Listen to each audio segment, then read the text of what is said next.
Le tir à l'arc, lui, dans le top 20 des sports préférés des Français. Dans notre région, un seul fabricant, un seul facteur d'arc. Il est en Ariège. Mathilde Laban et Pascal Dussol l'ont trouvé en plein travail. Il lui faut une semaine pour fabriquer un arc. Un travail de patience et de précision. Car l'arc est un millefeuille de lamination de bois et de fibres de verre taillées sur mesure. J'ai disposé mes laminations prêtes à coller.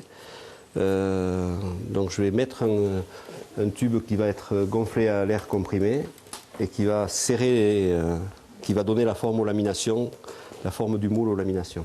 Direction ensuite le four pendant 6 heures à 70 degrés.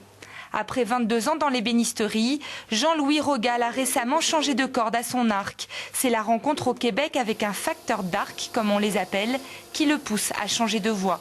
C'est jamais le même objet parce que chaque arc est légèrement différent, puisqu'on le fait sur commande. Donc la personne qui veut un arc va venir me voir, on va décider ensemble des bois qu'on va utiliser, de la forme de la poignée, on peut le personnaliser. Et puis ce qui me plaît, c'est qu'une fois que j'ai fabriqué l'arc, il faut que je le teste, que je tire avec. Donc voilà, il y a un rapport avec l'arc et avec le tir à l'arc qui est toujours nouveau, quoi. Il est le seul facteur d'arc en Midi-Pyrénées. Et comme lui, ils ne sont qu'une dizaine en France. Mais ces arcs sont uniques, made in Couserans. J'utilise surtout l'ormeau, le frêne, l'érable aussi, il y a des érables, de l'if.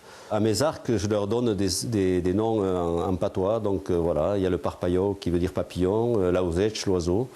Voilà, c'était un peu pour rappeler les origines très très locales. Difficile de vivre de son art car les commandes pour la chasse ou le loisir sont rares. Jean-Louis Rogal compte diversifier son activité avec des stages de fabrication et de tir à l'arc. Voilà.